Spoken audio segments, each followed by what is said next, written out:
अशा पद्धतीनं वाखोल्या व्हायला गेल्या। अरे रावसाहेब, तुम्हाला मराठीत बोलता येतं।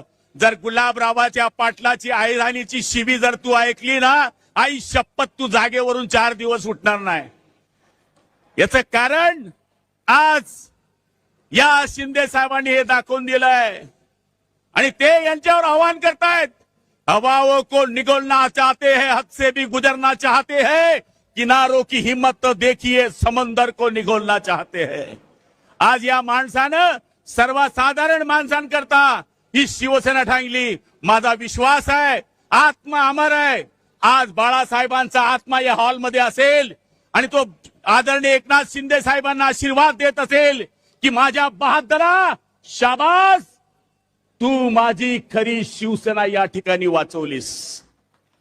म्हणून आमच्या बदनाम्या सुरू है, वो समंदर को खंगोलने में है, हमारी कमैया निकालने में है। जिनकी लंगोटी फटी है वो हमारी पगड़ी उछालने में लगे हैं।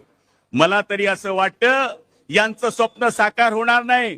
माझी वेळ संपली आहे, चिठ्ठी आलेली आहे, पण मी आपल्याला सांगतो 6 खासदारांचं मला माहित नाही, त्यांचं काय झालं मला माहित नाही, पण आता त्यांचं जे पोरग आहे ते माझ्या पोराच्या वयाचं आहे।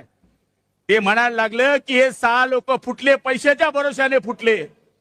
अरे सोनिया, तुमचे बापजादे मुख्यमंत्री होते तेव्हा तुम्ही मंत्री होते, गल्ली गल्ली फिरले असते, गावागावात गेले असते, आमदारांच्या नाराज्या काढल्या असत्या, शिंदे साहेबांना जवळ केलं असतं तर ही वेळ आली नसती। नाहीतर एकीकडे बघा, एक माजी मुख्यमंत्री आणि सध्याच्या उपमुख्यमंत्र्यांचा मुलगा गावागावात जातोय, जिल्ह्या जिल्ह्यात जातोय, शिवसेना बांधतोय, BLAचं काम करतोय, या ठिकाणी SIRचं काम करतोय, उन्हामध्ये फिरतोय।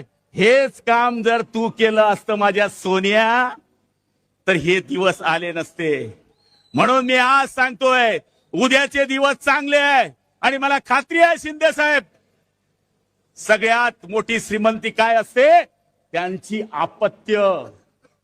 तुम्हाला एक मुलगा आलाय आणि तो सोन्यासारखा आलाय, हीच तुमची श्रीमंती आहे।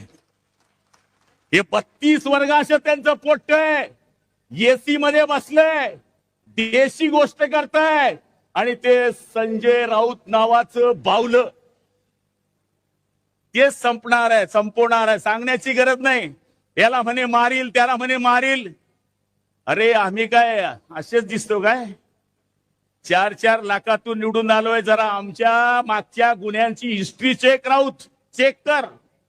302, 307 प्लेन चॅप्टर 151 तुला पाठ नसतील तेवढे पाठ आहे। तू बसल्या बसल्या लेखणीच्या भरोशावर बाळासाहेबांच्या आशीर्वादावर खासदार झालास। आम्ही जनतेमधून आमदार झालेले लोक आहोत, जनतेमधून खासदार झालेले लोक आहोत।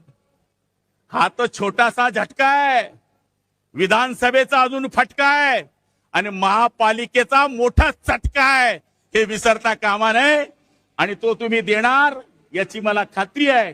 आज या ठिकाणी आपण सगळेजण बसले आहोत।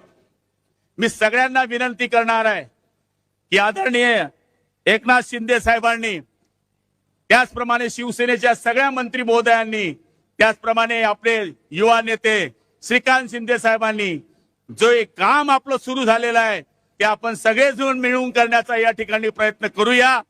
हीच आपण शिंदे साहेबांना या ठिकाणी ग्वाही देतो आणि जास्त न बोलता मी आपल्या सगळ्यांच्या वतीनं माझे लांबलेले 2 शब्द संपवतो। जय हिंद, जय महाराष्ट्र।